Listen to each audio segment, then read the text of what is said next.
Saint Évangile, paix à tous. Dieu vous bénisse, croyez-vous, et à ton esprit. Atmosphère, Saint Évangile, lecture de l'Évangile selon Saint Matthieu.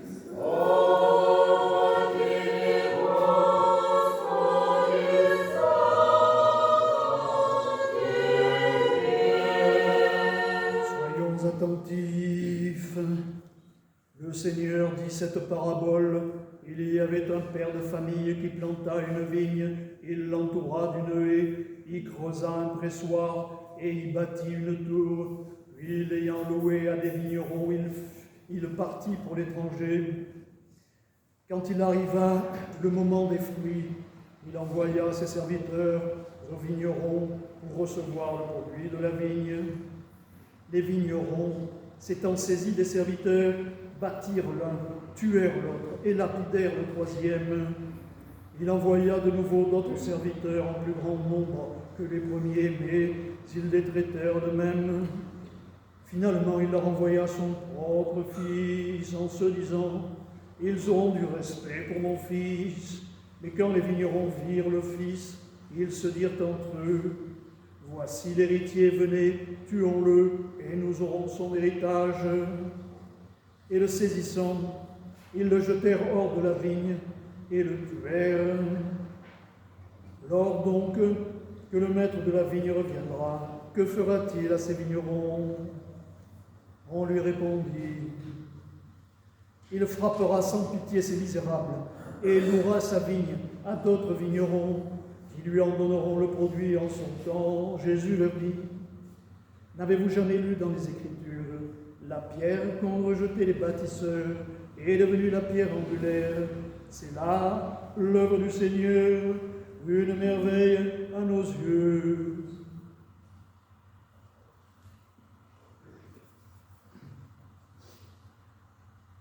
Reče Gospod, pričtu siju, člověk neký byl domovit, a že nasadí vinagrad i potom ogradí jeho i skopa v něm točilo i sazdas stopl i vlast i dělateljem i отде, когда же приблизился время плодов, посла рабы своя к делателям прияту плоды его, и емши делатели рабы его, обаго убо вбиша, обаго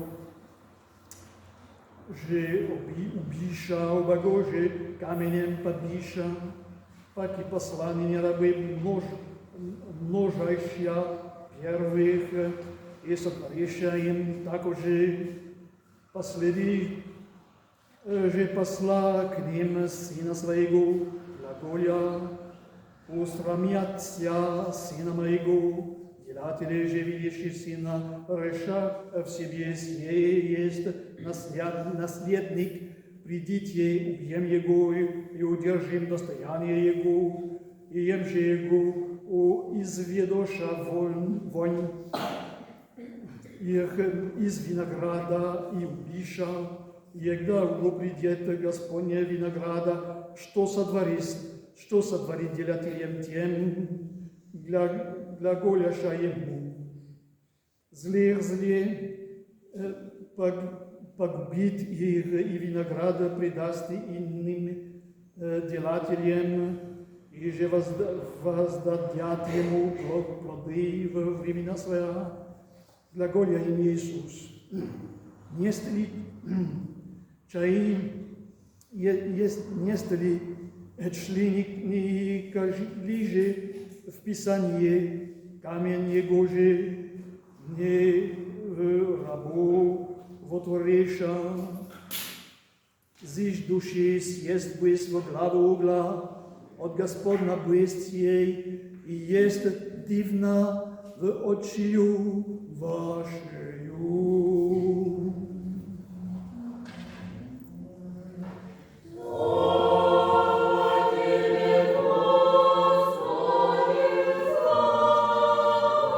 Господи,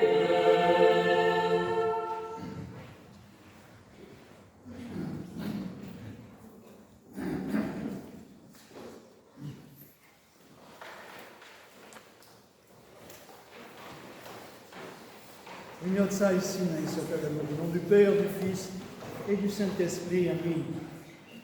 Cari brati et chers frères et sœurs, vous voyez, nous célébrons encore un peu en bleu, parce que nous sommes encore dans le temps de la fête de la Dormition. Escho venia uspiem. Escho discolpetniei. Et donc nous commémorons encore un peu, nous faisons mémoire encore un peu de cette Dormition. Et aujourd'hui, nous célébrons une fête particulière, une icône particulière, qui est l'icône Bhagavati Pribhavlenia Uma. C'est l'icône de la Mère de Dieu qui apporte un peu plus d'intelligence. Il ne s'agit pas de l'esprit, qui apporte un peu plus d'intelligence. Et ce n'est peut-être pas pour rien que cette icône est célébrée aujourd'hui, en ce temps-là. Et vous savez qu'à la fin de la liturgie, nous célébrerons, nous prierons le Modier bien-aimé pour le début de la nouvelle année scolaire, pour tous ceux qui apprennent. Et nous sommes tous des apprenants, il n'y a pas que les enfants.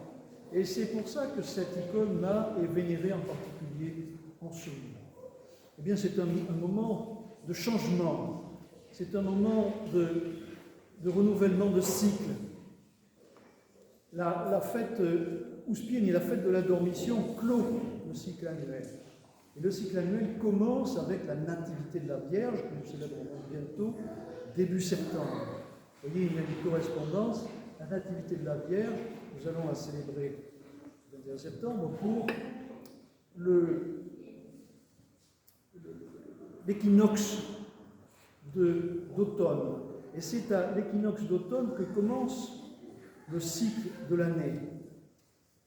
L'année liturgique, l'année liturgique commencera le 14, la nativité de la Mère de Dieu sera célébrée le 21, tout ça c'est le même moment de transition entre la Dormition et la nativité de la Vierge. La nativité de la Vierge ouvre le cycle de l'année.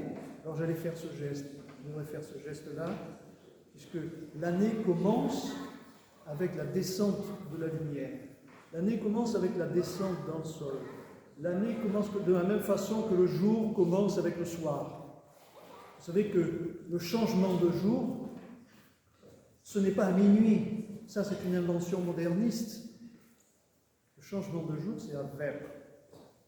C'est quand, au crépuscule, quand on ne peut pas distinguer un fil blanc d'un fil noir, c'est le changement de jour. Tout commence le soir. Tout commence la nuit. La nouvelle vie qui commence dans le ventre de la maman, elle commence dans les ténèbres de son ventre. Et elle vient à la lumière après. Les fleurs, elles ne naissent pas quand elles sortent de terre, elles commencent leur vie dans le sol quand on les plante. Tout commence dans la terre. Alors la nouvelle année va commencer au début de la descente, de la décroissance, de la phase de décroissance du soleil, en septembre. Et le cycle de l'année liturgique, le cycle de notre année, va se terminer avec la dormition de la Vierge Marie. Il commence avec la naissance de la Vierge Marie, il finit avec sa dormition. Puisque l'histoire du monde, l'histoire de l'Église est liée, indéfectiblement liée à l'histoire de la Vierge Marie. Il y a cette période de latence entre sa dormition et sa nativité, la fête de sa dormition et la fête de sa nativité, qui est celle que nous vivons en ce moment, qui est la période de transition, qui est la période de changement de cycle. Voilà. Alors, cette période de changement de cycle, les périodes de changement de cycle sont toujours agitées, parfois violentes. Il y a souvent des troubles, parce que le vieux monde qui est en train de mourir résiste devant l'apparition d'un nouveau monde. Et, enfin, c'est une explication résumée. Et c'est pour cela que cette période de changement de cycle, tout changement de cycle, est accompagné souvent de violence et de moments difficiles. Et c'est ce que l'apôtre Paul nous raconte nous prédit un petit peu dans son épître, dans laquelle il nous engage, comme toujours bien sûr, à rester vigilant, ferme, avoir du courage, et être fort. Et il écrit cette dernière lettre, c'est la dernière lettre qu'il écrit aux Corinthiens. Voyez-vous, c'est vraiment encore une signature de la fin d'un cycle. Cette épître-là, c'est la dernière que Paul écrit aux Corinthiens. Et il leur fait toutes ses recommandations, il renouvelle ses recommandations, il les engage à entourer Stéphanas et sa famille, qui sont ses représentants. Pourquoi? Parce que lui, il sait qu'il n'y sera plus, il ne viendra plus, il n'écrira plus. C'est un changement de cycle. Paul va disparaître, il laisse la place à d'autres. Changement de cycle. Il recommence en finissant ses recommandations, il les renouvelle une fois de plus. Et il les prévient, et le ton se durcit. On sent que le ton se durcit dans l'épître. Vous voyez comment l'épître se termine. L'épître se termine, si quelqu'un n'aime pas le Seigneur, qu'il soit maudit. Paul ne nous avait pas habitués à ce style-là. Et le ton se durcit. Et il dit, mais en même temps, voyez-vous, changement de cycle, en même temps, le ton se durcit, il engage ses frères à la fermeté dans la foi, au courage, à la vigilance, à rester ferme, et en même temps, il y a un facteur d'espoir. Il y a un facteur d'espoir, il leur dit, voilà, il y a un changement. En même temps, ceux qui n'aiment pas le Christ sont maudits, et en même temps, Maranatha, notre Seigneur arrive. Il y a quelque chose d'autre que nous voyons. Et c'est ce dont va nous parler cet évangile, l'évangile de Matthieu, toujours qui nous parle de ce changement de cycle. Évidemment, l'évangile de Matthieu, l'évangile du vigneron. Vous savez, ces vignerons méchants, mauvais, basiques, qui ne se posent même pas de questions, qui n'ont d'intérêt que pour les choses matérielles. Et donc, c'est des gens dont l'esprit ne s'élève pas, n'a pas été élevé. Ces vignerons vont aller jusqu'à tuer les émissaires, les envoyés du maître de la vigne, et même à tuer son fils. Alors, vous savez qu'il y a un symbole évident. C'est pour ça que je n'y insiste pas, parce que vous allez le trouver, ou vous l'avez déjà trouvé dans d'excellentes homélies sur Internet, sur les sites religieux autorisés que vous regardez auprès de nos grands propaviadniks. Mais je voudrais, moi, insister, peut-être apporter une autre touche. Évidemment, vous savez que cette figure du fils du vigneron, c'est la figure du Christ envoyé par le Père pour la récolte des âmes. Et ce Christ, ce fils du Père envoyé, ce Christ, va être tué, mis à mort par ceux à qui la vigne avait été confiée, c'est-à-dire ceux du contrat de confiance, de l'avance, de l'alliance. Ils vont mettre à mort le Fils. Bon, je n'insiste pas là-dessus puisque le symbole est connu et il est fort. Et je voudrais simplement peut-être relever ce qui fait référence au changement de cycle. Alors, lorsqu'il questionne, c'est une parabole que le Christ exprime devant ses disciples, et il les questionne, il leur dit: que pensez-vous qu'il arrivera devant cet événement? Que va dire le maître de la vie? Tout de suite, ses disciples lui dirent: il fera exécuter ces méchants et il donnera la vie à quelqu'un, à d'autres qui respecteront leur contrat. Qui respecteront leur parole, à d'autres qui sont bons et qui ne tueront pas. Voilà, ce sont les disciples du Christ. Les disciples du Christ eux-mêmes disent il va le mettre à mort, il va faire mettre à mort. C'est-à-dire, il reste, voyez-vous, sur le même plan de la vengeance. Dans Bourdon. Il reste sur le même plan. Il a fait mal, il va être condamné. Et voilà ce qu'il faut faire. Ce qui est important, c'est la vengeance, la justice, voir la justice. Est-ce que le Christ les reprend? Est-ce que le Christ leur fait la morale en disant: oh, il ne faut pas être comme ça? Non. Le Christ leur suggère de s'élever. Le Christ suscite leur discernement et leur propose une autre interprétation. Le Christ les suscite, leur suggère d'aller au-delà des apparences. Le Christ ne répond même pas à leur réponse. Il leur dit: mais n'avez-vous pas lu dans les Écritures La pierre rejetée par les constructeurs, on comprend qu'il faut l'associer au Fils du vigneron qui a été tué, est devenue la pierre principale à l'angle de l'édifice. C'est le Seigneur qui a voulu ainsi, et c'est un prodige en Jésus. Voilà. Au travers de choses terribles qui nous font réagir parfois violemment, même dans un esprit de justice, l'Évangile nous dit, eh bien tout ça c'est voulu par Dieu pour autre chose. Parce que là était homme. Et c'est le Christ donc ne reprend pas sur un plan moral. Donc il y a le peuple, il y a les bons, il y a les méchants, mais il reste finalement sur un même plan. Et le Christ ne les reprend pas, il leur suggère par sa réponse, mais il y a quelque chose à comprendre. Tout ça est dans le plan de Dieu. Tout ça, il les invite à chercher le sens du projet de Dieu. Dieu a un projet au travers de ces événements, au travers de ces événements perturbants. Il a un projet. Alors, essayez de trouver le projet. Et donc, le Christ leur suggère qu'il y a quelque chose d'autre sur un autre plan, qu'il va y avoir un changement de cycle, qu'on va passer à un cycle supérieur. Il y a cette métaphore aussi de la pierre d'angle. C'est souvent mal traduit. Et cette métaphore de la pierre d'angle correspond à ce que nous disons. Qu'est-ce que c'est? Et ceux qui sont du métier du bâtiment, les bâtisseurs, ont tout de suite vu le symbole. La pierre qui a été rejetée par les bâtisseurs, les gens ne savent pas, souvent on ne sait pas très bien ce que c'est quand on n'est pas du métier. Alors je prends 2 secondes pour vous expliquer. Les tailleurs de pierre dans les carrières, on leur apporte des pierres qui sont taillées, préparées selon les plans, et ils vérifient avec une équerre si c'est bien droit, pour que les pierres s'ajustent les unes sur les autres. Et puis un jour, ces contrôleurs de pierre voient arriver une pierre qui n'est pas carrée comme ça, qui est en angle. Et ils ne comprennent pas. Ils mettent leur équerre, ça ne marche pas.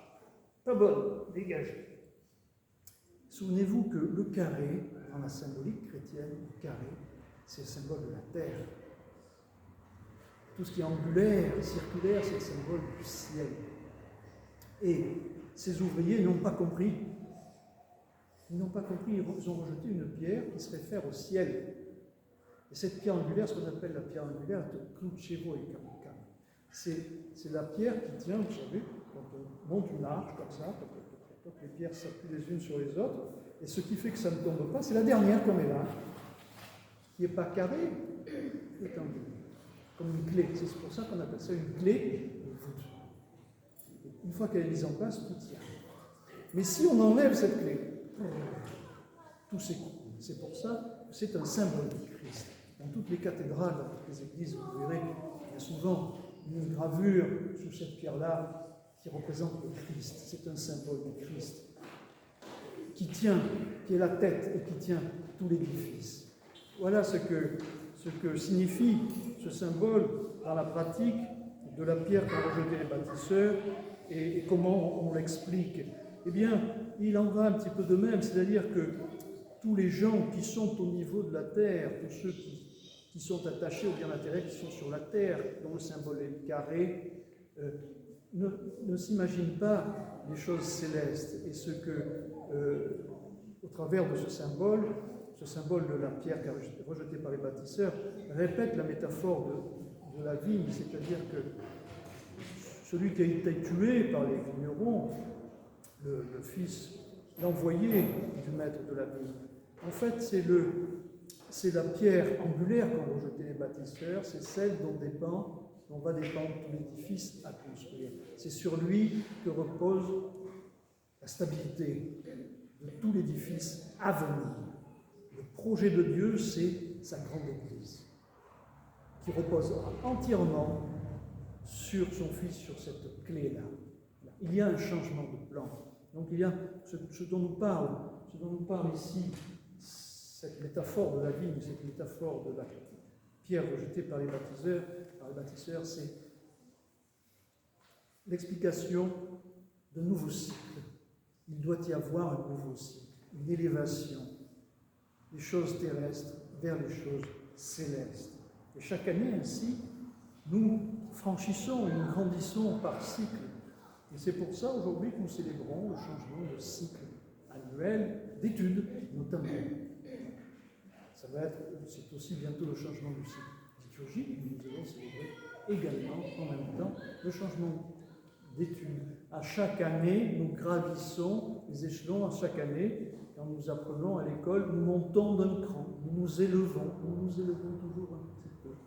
Eh bien, et nous allons toujours vers vous. C'est ce que je vous souhaite. Je nous souhaite à tous les enfants, à tous les jeunes qui étudient, de toujours s'élever. Et une âme togée. Et à nous tous aussi qui sommes de perpétuels et éternels apprentis, cherchants. Nous apprenons tout le temps, nous étudions tout le temps.